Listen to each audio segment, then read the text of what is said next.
பண்டு விண்ணோர் குளம் வாழப் புரந்து பழனியில் ஓர் தண்டுடன் நின்று விளையாடும் மாண்புடை சர்க்குரவர் கண்டு தொழுது துதிபாடி நெஞ்சில் கருதும் உண்மை தொண்டு செய்வார்க்கு அவன் வேலும் மயிலும் துணை செய்யுமே.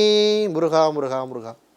முருகப்பெருமானுடைய திருவுருளை போற்றி வணங்குகிற ஒரு நல்வாய்ப்பை ஏற்படுத்தி தந்திருக்கிற மக்கள் தொலைக்காட்சிக்கு என்னுடைய வணக்கங்களையும் நன்றிகளையும் சொல்லி, பழனியிலே வண்ணச்சரவம் என்கிற சிந்தனையை தந்த தண்டபாணி சுவாமிகளுடைய அந்த பாடல் வரிகளை சொல்லி, அந்த பாடல் வரிகளை சொல்லுகிற விதமாக முருகப்பெருமானுடைய திருவுருளை போற்றுகிற கொண்டாடுகிற இந்த நிகழ்ச்சிக்கு ஆதரவளித்து கொண்டிருக்கிற அத்தனை பேருக்கும் என்னுடைய வாழ்த்துக்களையும் வணக்கங்களையும் நன்றிகளையும் சொல்லி, புத்தம்புது காலை என்கிற நிகழ்ச்சியில்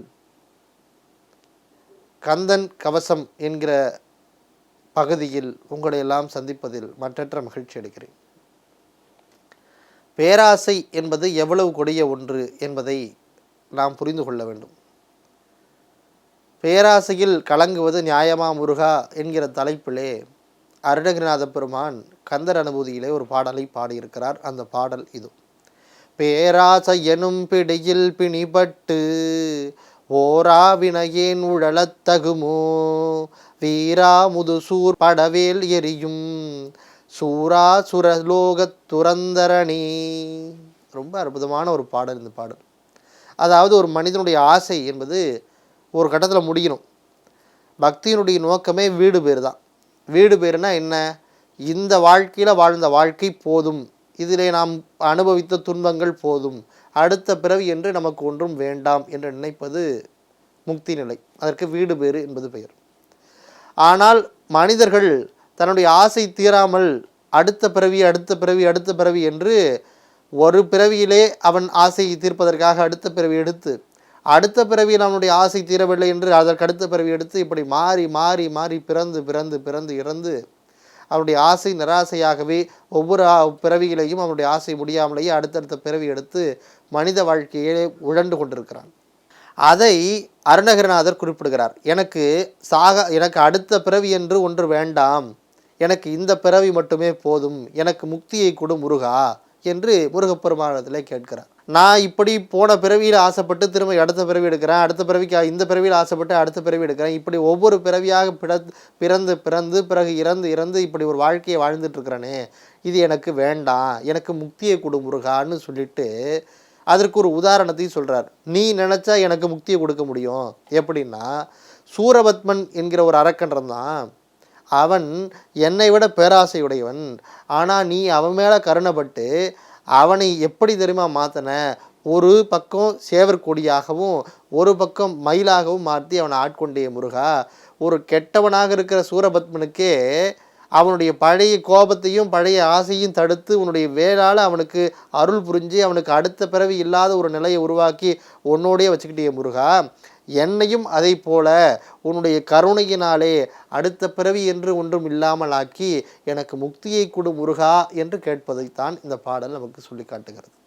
எவ்வளோ அழகான ஒரு தத்துவம் பாருங்க. பேராசை எனும் பிணியில் பிணிபட்டு ஓரா வினையேன் உழலத்தகுமோ. பேராசை என்னும் பெரும் பிணியில் படிபட்டு, அதான் இந்த பிறவியில் பட்ட ஆசை அதுக்கு அடுத்த பிறவியில் அடையணுன்றதுக்காக பிறக்கிறோம். திரும்ப அடுத்த பிறவியில் நமக்கு ஒரு சில ஆசைகள் புதிதாக தோன்றுகிறது, அதை அடைய வேண்டும் என்பதற்காக அடுத்த பிறவி பிறக்கிறோம். இப்படி ஒவ்வொரு பிறவியாக பெருக நமக்கான பணி கூடிக்கிட்டே போகுது.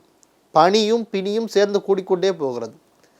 அப்படி நான் உழலுவது உனக்கு நியாயமா முருகா? ஓரா வினையேன் உழலத்தகுமோ. உன்னுடைய பக்தன் தானே நான், என்னை இப்படி அலைய விடலாமா? எனக்கு முக்தின்னு ஒன்று கொடுக்கக்கூடாதா முருகா அப்படின்னு கேட்குறாரு. வீரா முதுசூர் படவேல் எரியும். இந்த சூரபத்மன் இந்த வேலை எரியறதுக்கு முன்னாடி எப்படி இருந்தான்? சூரா சுரலோக துரந்தரணி. அவளை எவ்வளோ பெரிய கொடியக்காரனாக இருந்தான். அந்த வேல் போட்டு அவங்கள கொல்றதுக்கு முன்னாடி அவன் எப்படி இருந்தான்? அவன் எவ்வளோ பெரிய அயோக்கியனாக இருந்தான்? அவன் எவ்வளோ பெரிய பாவங்கள் எல்லாம் பண்ணான்? தேவர்கள் எல்லாம் அடக்கி வச்சுருந்தானே. அப்படிப்பட்ட தப்பு பண்ணவனையே உன்னுடைய வேலை எறிந்து அவனுக்கு முக்தி கொடுத்து அடுத்த பிறவி இல்லை அப்படின்னு அவனை ஆக்கினிய முருகா. உன்னுடைய பக்தன் தானே நான், எனக்கு நீ அருள் செய்யக்கூடாதா என்று கேட்பதாக இந்த பாடல் இருக்கிறது.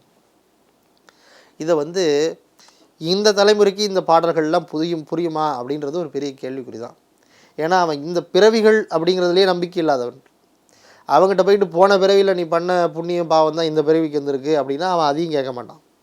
அடுத்த பிறவி நீ ஒன்று எடுக்கக்கூடாதுன்னா இந்த பிறவியில் நல்லது பண்ணுறான்னாலும் அதை கேட்க மாட்டான்.